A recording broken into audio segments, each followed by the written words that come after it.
السلام عليكم ورحمة الله وبركاته.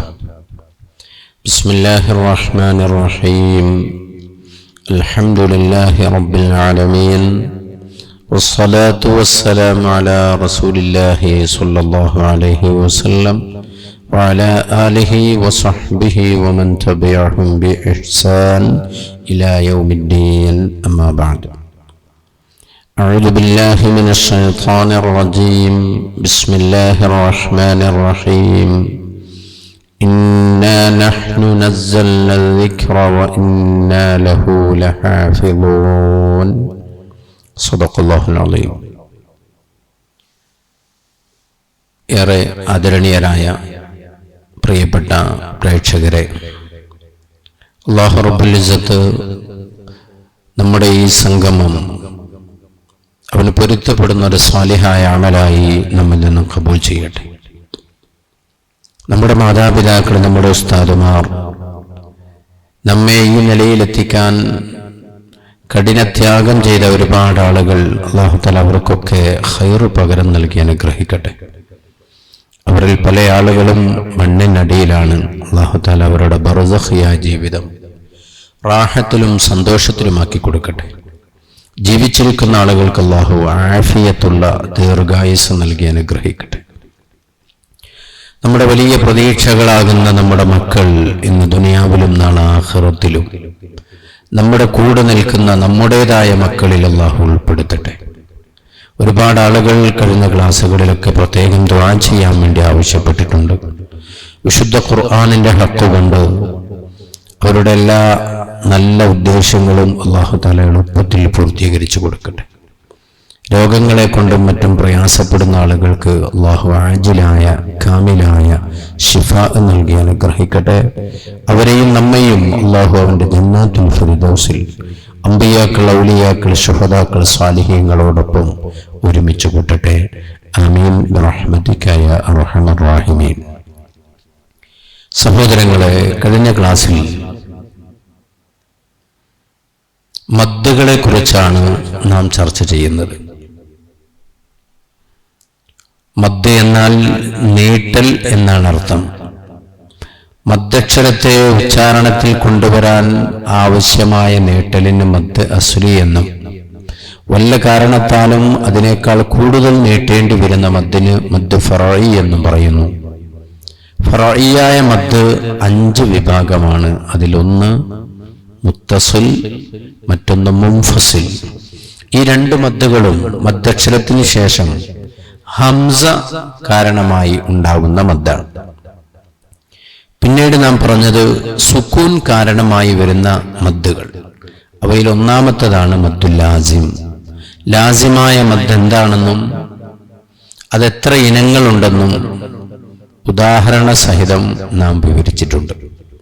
ഇൻഷാ അല്ലാഹ് ഇനി നമുക്ക് പറയാനുള്ളത് ഫറഈയായ മദ്ദുകളിൽ നിന്ന് 4ാമത്തെ മദ് മദ്ദുൽ ആരിദ്, ആരിദായ മദ്.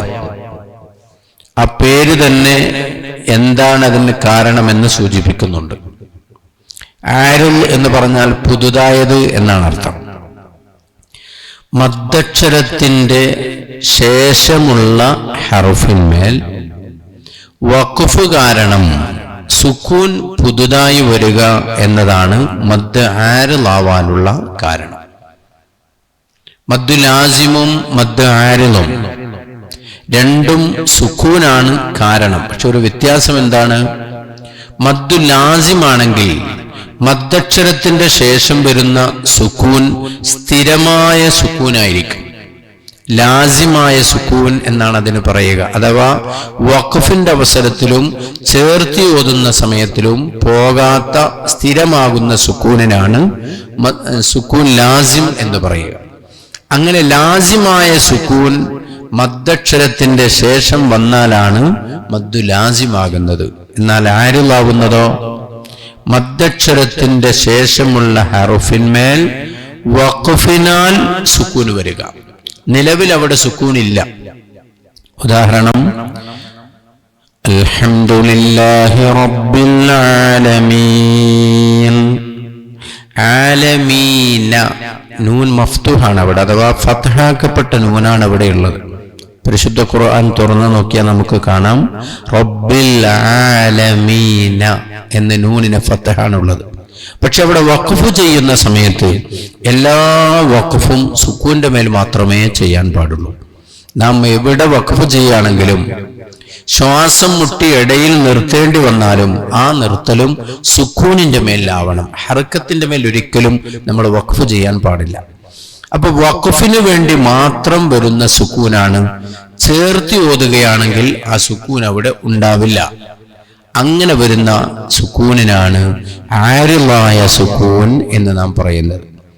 ഇപ്പൊ ചേർത്തി ഓതുമ്പോഴുള്ള വ്യത്യാസം അൽഹംദുലില്ലാഹി റബ്ബിൽ ആലമീൻ അർറഹ്മാനിർ റഹീം.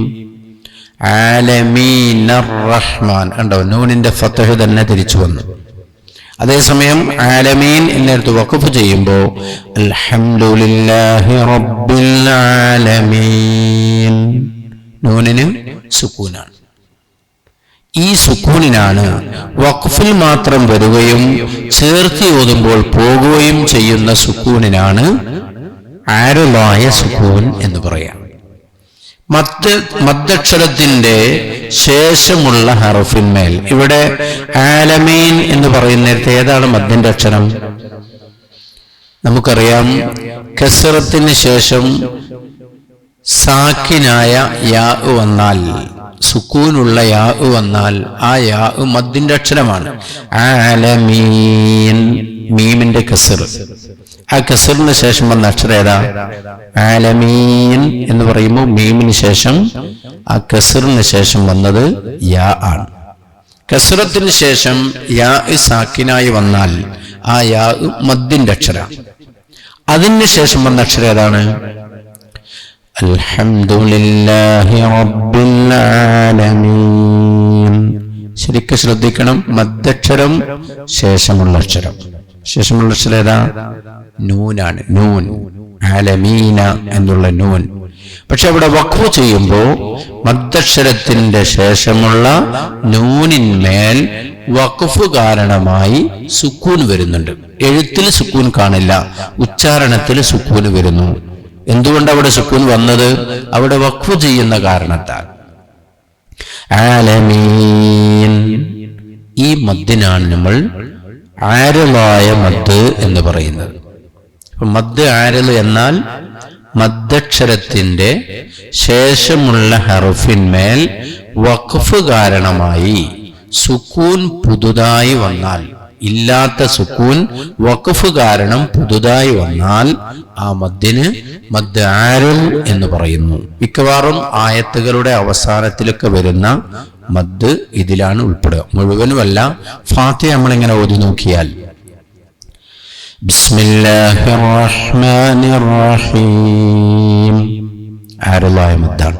എന്റെ കാരണം റഹീമി എന്നാണ് അവിടെ ഉള്ളത്, മീമിന് കസ്റാണ്. പക്ഷെ ഇവിടെ വഖഫ് ചെയ്യുമ്പോൾ മീമിന് സുക്കൂനായി വരുന്നു. റഹീം. അൽഹംദുലില്ലാഹി റബ്ബിൽ ആലമീൻ അർറഹ്മാനിർ റഹീം മാലികി യൗമിദ്ദീൻ. യൗമിദ്ദീൻ കണ്ടോ, യൗമിദ്ദീനി എന്നാണ് ഖുർആനിലുള്ളത്. വഖഫ് ചെയ്യുമ്പോൾ യൗമിദ്ദീൻ. ഇയ്യാക നഅ്ബുദു വ ഇയ്യാക നസ്തഈൻ. അവിടെ നോക്കിയാൽ കാണാം നസ്തഈനു, നസ്തഈനു. നൂനിന് ലമ്മാണുള്ളത്.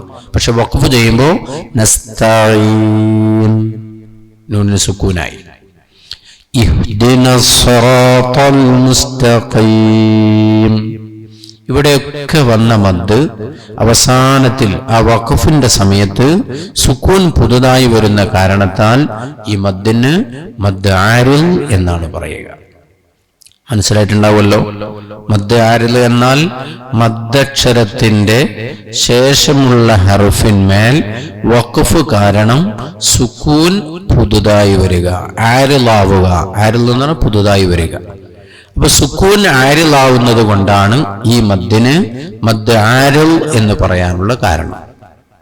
ഇതിന്റെ ഹുക്കുമ് ജായിസാണ്, നീട്ടൽ നിർബന്ധമില്ല, ജായിസാണ്.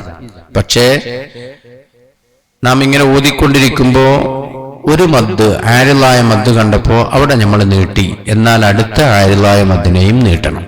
ഒന്നിനെ നീട്ടുക, ഒന്ന് നീട്ടാതിരിക്കുക, അത് പറ്റൂല.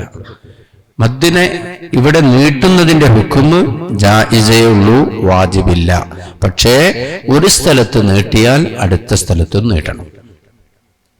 എത്ര വരെ പോകാം? 6 ഹർക്കത്തിന്റെ ഖദർ വരെ നീട്ടാം. അഥവാ 3 അലിഫിന്റെ ഖദർ, 2, 4, 6 ആവാം. 6 ഹർക്കത്ത് അഥവാ 3 അലിഫ് ഇവിടെ നീട്ടണം. അതാണ് ജായിസായ മദ്ദാണ് മദ്ദ് ആരിദ്. ആയത്തുകളുടെ അവസാനത്തിൽ കൂടുതലായും വരുന്നത് ആരിദായ മദ്ദാണ്. പിന്നെ തൻവീൻ ഫതഹുള്ള ഒരക്ഷരത്തിന് മേൽ നമ്മൾ വഖഫ് ചെയ്യുകയാണെങ്കിൽ ആ തൻവീൻ ഫതഹിനെ അലിഫാക്കി മറിക്കണമെന്നാണ് നിയമം.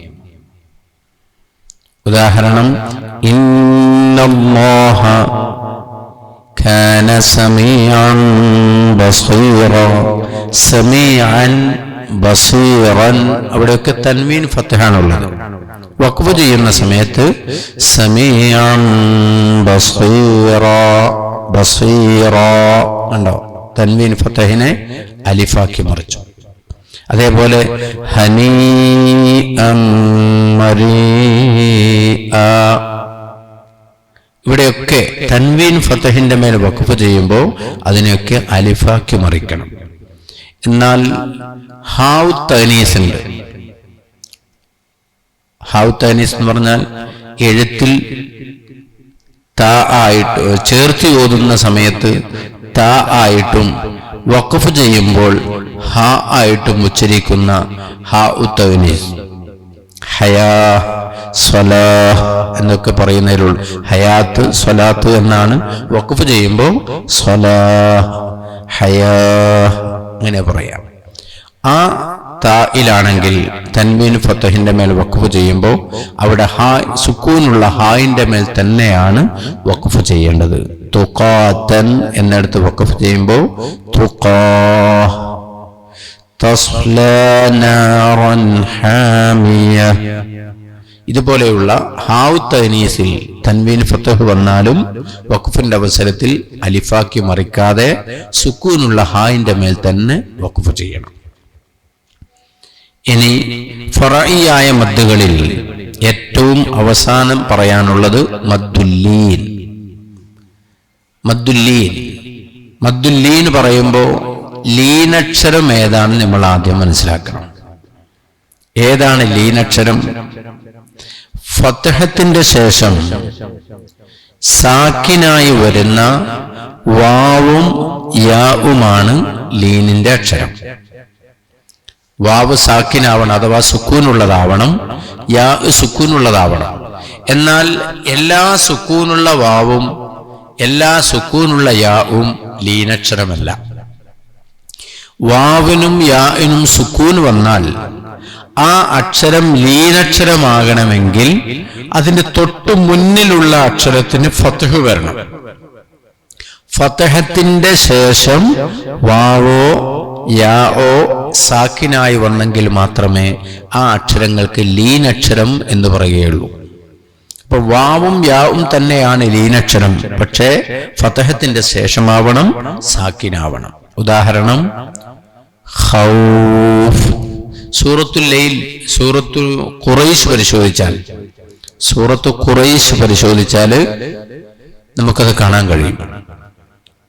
ബിസ്മില്ലാഹിർ റഹ്മാനിർ റഹീം ലഇലാഫി ഖുറൈശ്. ഉണ്ടോ? ഖുറൈശ് അവിടെ എന്താ വന്നത്? റാക്ക് ഫതഹാണ്. ഫതഹത്തിന്റെ ശേഷം യാ വന്നു, ഖുറൈ, യാ സാക്കിനാണ്. ഫതഹത്തിന്റെ ശേഷം സുക്കൂനായി വരുന്ന യാഇനാണ് ലീനക്ഷരം എന്ന് പറയുക. അതേ സൂറത്തിൽ തന്നെ വആമനഹും മിൻ ഖൗഫ്. ഖൗ എന്ന് പറയുമ്പോൾ ഖാഇന് ഫതഹാണുള്ളത്. ഫതഹത്തിന്റെ ശേഷം വാവ് വന്നിട്ടുണ്ട്. വാവ് സാക്കിനാണ്. ആ വാവും ലീനിന്റെ അക്ഷരമാണ്. അപ്പൊ ലീനക്ഷരം എന്നാൽ ഫതഹത്തിന്റെ ശേഷം സുക്കൂനായി വരുന്ന വാവും യാവുമാണ്. ലീനക്ഷരം ഏതാണെന്ന് മനസ്സിലായാൽ ഇനി നമ്മൾ ശ്രദ്ധിക്കേണ്ടത് ലീനക്ഷരത്തിന്റെ ശേഷമുള്ള ഹർഫിന്മേൽ വഖഫ് ചെയ്യുകയാണെങ്കിൽ ആ വഖഫ് ചെയ്യപ്പെടുന്ന അക്ഷരത്തിന് എന്താ ഉണ്ടാകുക? സുക്കൂനാണ്. നമ്മൾ നേരത്തെ പറഞ്ഞു, എല്ലാ വഖഫും സുക്കൂന്റെ മേൽ മാത്രമേ പാടുള്ളൂ. എവിടെ വഖഫ് ചെയ്യുകയാണെങ്കിലും സുക്കൂന്റെ മേൽ മാത്രമാണ് വഖഫ് ചെയ്യേണ്ടത്. അപ്പൊ ഇവിടെ നമ്മൾ ഓതി ഖുറൈശിൻ എന്നാണ് അവിടെ ഉള്ളത്. ഷീൻ കസ്റാണ്, തൻവീൻ കസ്റാണ് അവിടെ ഉള്ളത്. പക്ഷെ അവിടെ വഖഫ് ചെയ്യുമ്പോൾ തൻമീൻ വമ്മും തൻമീൻ കസ്റൊക്കെ വഖഫിന്റെ അവസരത്തിൽ കളയപ്പെടും. അവിടെ തൻമീൻ ഉണ്ടാവില്ല വഖഫ് ചെയ്യുന്ന സമയത്ത്. പിന്നെ വരുന്നത് ഷീനിന് സുക്കൂനാണ്. ഖുറൈശ്, ഷീൻ സാക്കിനായി വരികയാണ്. ഏതാണ് ലീനക്ഷരം? റാ എന്ന ഫതഹത്തിന്റെ ശേഷം സാക്കിനായി വന്ന യാ ആണ് ലീനക്ഷരം. ലീനക്ഷരത്തിന്റെ തൊട്ടടുത്തുള്ള അക്ഷരത്തിന്മേൽ വഖഫ് കാരണമായി സുക്കൂൻ വന്നു. ഈ മദ്ദിനാണ് മദ്ദുല്ലീൻ എന്ന് പറയാം. ശ്രദ്ധിക്കണം, മദ് ആരിളും മദ് ലീനും തമ്മിലുള്ള വ്യത്യാസം. രണ്ടിന്റെയും സുക്കൂൻ ആരിളാണ്. സുക്കൂൻ പുതുതാവലാണ് കാരണം. പിന്നെ വ്യത്യാസം എന്താണ്? മദ് ആരിളാണെങ്കിൽ മദ്ദക്ഷരത്തിന്റെ ശേഷമുള്ള ഹർഫിന്മേൽ വഖഫിനാണ് സുക്കൂൻ ഉണ്ടാവണം. മദ്ദു ലീനാണെങ്കിലോ ലീനക്ഷരത്തിന്റെ ശേഷമുള്ള ഹർഫിന്മേൽ വഖഫിനാൽ സുക്കൂൻ പുതുതാവണം. രണ്ട് സ്ഥലത്തും വഖഫ് കാരണം സുക്കൂൻ പുതുതായി വരലാണ് കാരണം. പക്ഷേ ഒന്ന് മദ്ദക്ഷരത്തിന് ശേഷം, മറ്റൊന്ന് ലീനക്ഷരത്തിന് ശേഷം. മദ്ദക്ഷരത്തിന് ശേഷം സുക്കൂൻ പുതുതായി വന്നാൽ അതിന് മദ് ആരിള് എന്നും, ലീനക്ഷരത്തിന് ശേഷം സുക്കൂൻ പുതുതായി വന്നാൽ അതിന് മദ്ദുല്ലീൻ എന്നും പറയുന്നു. അപ്പൊ ഇവിടെ ആകെ വ്യത്യാസമുള്ളത് മദ്ദക്ഷരം ലീനക്ഷരം എന്നതാണ്. ഈ വ്യത്യാസം എപ്പോഴും നമ്മുടെ ഓർമ്മയിൽ ഉണ്ടാവണം. ഏതാണ് മദ്ദക്ഷരം? ലമ്മത്തിന് ശേഷം സാക്കിനായി വന്ന വാവ്, കസ്റത്തിന് ശേഷം സാക്കിനായി വന്ന യാ, ഫത്ഹത്തിന് ശേഷം മാത്രമേ അലിഫ് വരുള്ളൂ. അലിഫ് എപ്പോഴും സാക്കിനുമാണ്. അപ്പൊ അലിഫ്, വാവ്, യാ. വാവ് മദ്ദിയാവണമെങ്കിൽ മുന്നിലുള്ള അക്ഷരത്തിന് ലമ്മ് വരണം, വാവിന് സുക്കൂനും വരണം.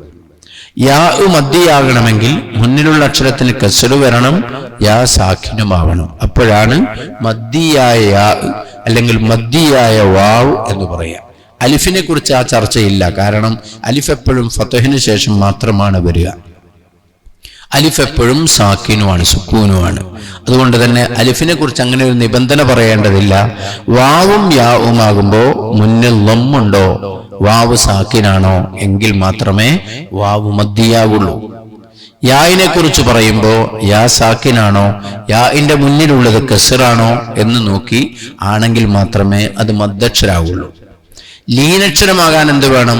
ഫതഹത്തിന്റെ ശേഷം വാവോ യാഓ സാക്കിനായി വരണം. ഈ രണ്ട് മദ് തമ്മിൽ അതാണ് വ്യത്യാസം. മദ് ആരിൽ മദ്ദക്ഷരത്തിന് ശേഷമുള്ള ഹർഫിന്മേൽ വഖഫിനാൽ സുക്കൂൻ പുതുതായി വരിക. ലീനക്ഷരത്തിന്റെ ശേഷമുള്ള ഹർഫിന്മേൽ വഖഫിനാൽ സുക്കൂൻ പുതുതായി വരിക. സൂറത്ത് ഖുറൈശ് ഓതി നോക്കിയാൽ ഇനിയും നമുക്ക് മദ്ദുല്ലീന് കിട്ടും. لإيلاف قريش إيلافهم رحلة الشتاء والصيف فليعبدوا رب هذا البيت الذي أطعمهم من جوع وآمنهم من خوف.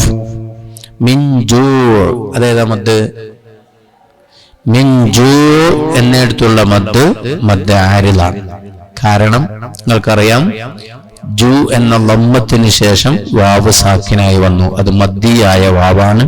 അതിനുശേഷമുള്ള ഐനിന്റെ മേൽ ജു എന്നിടത്ത് വഖഫ് ചെയ്യുമ്പോൾ ജൂ സുക്കൂന്റെ മേലാണ് വഖഫ് ചെയ്യുന്നത്. അപ്പൊ അത് മദ് ആരിലാണ്. ബാക്കി ഖുറൈശ് അവരുടെ മദ് ലീനാണ്. കാരണം ലീനക്ഷരത്തിന്റെ ശേഷമാണ് വഖഫിനാൽ സുക്കൂൻ വരുന്നത്. അതുപോലെ വആമനഹും മിൻ ഖൗഫ്, ഖൗഫിൻ ഖാഇന്റെ ഫതഹ് ശേഷം വാവ് സാക്കിൻ ശേഷമുള്ള ഫാഇന്റെ മേലെ സുക്കൂൻ വഖഫ് കാരണം വരുന്നു. അത് മദ്ദുൽ ലീനാണ്. വസ്സൈഫ്, വസ്സൈഫ് സ്വാദിന് ഫതഹാണ് ശേഷം യാ സാക്കിനാണ്. യാഇന് ശേഷമുള്ള ഫാഇന്റെ മേൽ വഖഫ് കാരണം സുക്കൂൻ പുതുതായി വരുന്നു. അപ്പൊ ഈ ഘട്ടങ്ങളിലൊക്കെ മദ്ദുൽ ലീനാണ്. ലീനും ആരിലും തമ്മിൽ തിരിച്ചറിയാനുള്ള അടയാളം മദ്ദക്ഷരമോ ലീനക്ഷരമോ എന്നൊരു വ്യത്യാസമാണ്. മദ്ദുൽ ലീനിന്റെ ഹുക്കുമും ജായിസാണ്. നീട്ടൽ നിർബന്ധമില്ല. 2 ഹർക്കത്തോ 4 ഹർക്കത്തോ 6 ഹർക്കത്തോ നീട്ടാവുന്ന, പരമാവധി 6 ഹർക്കത്താണ്. 2 ഹർക്കത്ത് നീട്ടുന്നതിന് ഖസ്റു എന്നും 4 ഹർക്കത്ത് നീട്ടുന്നതിന് തവസ്സുത്ത് എന്നും 6 ഹർക്കത്ത് നീട്ടുന്നതിന് തവീൽ എന്നും പറയുന്നു. 3ഉം ചെയ്യാം. 2, 4, 6 ഈ 3ൽ ഏത് തരത്തിലും ആ മദ്ദുൽ ലീനിനെ നീട്ടാവുന്നതാണ്. അപ്പൊ ഇൻഷാ അല്ലാഹ് 5 ഫറഈയായ മദ്ദുകൾ നമ്മൾ ചർച്ച ചെയ്തു. മുത്തസിൽ, മുൻഫസിൽ ഈ 2 മദ്ദിന്റെയും കാരണം മദ്ദക്ഷരത്തിന് ശേഷം ഹംസയുണ്ടാവുക. പക്ഷെ തമ്മിൽ വ്യത്യാസം എന്താണ്? മുത്തസിലാണെങ്കിൽ മദ്ദക്ഷരത്തിന് ശേഷം അതേ കലിമത്തിൽ തന്നെ ഹംസ ചേർന്ന് വരണം. മുൻഫസിലാകുമ്പോ മദ്ദക്ഷരം ഒരു കലിമത്തിലും ഹംസ അടുത്ത കലിമത്തിലുമാണ്. അപ്പൊ 2 കലിമത്ത് എന്നൊരു വ്യത്യാസം. അതുകൊണ്ട് രണ്ടും വേർപെട്ടു വരുന്നത് കൊണ്ട്, ഒരേ കലിമത്തിൽ അല്ലാത്തത് കൊണ്ടാണ് അതിന് മുൻഫസിൽ, വിട്ടുപിരിഞ്ഞത് എന്നർത്ഥത്തിൽ മുൻഫസിൽ എന്നതിന് പേര് കിട്ടിയത്. ലാസിമായ മദ് മദ്ദക്ഷരത്തിന് ശേഷം അതേ കലിമത്തിൽ സ്ഥിരമായ സുക്കൂൻ, ഒരിക്കലും പോകാത്ത സുക്കൂൻ, സുക്കൂൻ ലാസിമാവുക. അതുകൊണ്ട് മദ്ദു ലാസിമാവും. അതിന്റെ 4 ഇനങ്ങളും നമ്മൾ പറഞ്ഞിട്ടുണ്ട്. കലിമി മുസഖൽ, കലിമി മുഖഫഫ്, ഹർഫി മുസഖൽ, ഹർഫി മുഖഫഫ്, അങ്ങനെ 4 ഇനങ്ങളും ആ മദ്ദിനെ നമ്മൾ പറഞ്ഞിട്ടുണ്ട്. അതിനുശേഷം മദ് ആരിൽ, പിന്നെ മദ്ദുൽ ലീൻ. ഇങ്ങനെ ഫുറൂഇയായ 5 മദ്ദുകളെ സംബന്ധിച്ച് നാം ചർച്ച ചെയ്തു. കാര്യങ്ങളൊക്കെ കൃത്യമായി നമുക്ക് ബോധ്യപ്പെട്ടിട്ടുണ്ടാകും എന്ന് മനസ്സിലാക്കുകയാണ്. ഇൻഷാ അല്ലാഹ് ഇനി നമുക്ക് വളരെ പ്രധാനപ്പെട്ട ഒരു ഭാഗം വളരെ കുറഞ്ഞ സമയത്തിനുള്ളിൽ അടുത്ത ക്ലാസ്സിൽ നമുക്ക് ചർച്ചയാവാം.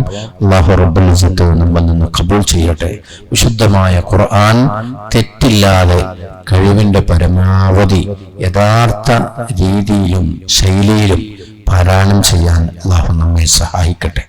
ഖുർആനിന്റെ ഹഖ് കൊണ്ട് നമ്മുടെ എല്ലാ പ്രയാസങ്ങൾക്കും റബ്ബുൽ ഇസ്സത്ത് വളരെ എളുപ്പത്തിൽ പരിഹാരം നൽകി അനുഗ്രഹിക്കട്ടെ. നമ്മുടെ കുടുംബത്തിൽ അല്ലാഹു ബറക്കത്തും നിഅമത്തും സന്തോഷവും റാഹത്തും നൽകി അനുഗ്രഹിക്കട്ടെ. ബിറഹ്മതിക യാ അർഹമർ റഹീമീൻ. അസ്സലാമു അലൈക്കും വറഹ്മത്തുള്ളാഹി വബറകാതുഹു.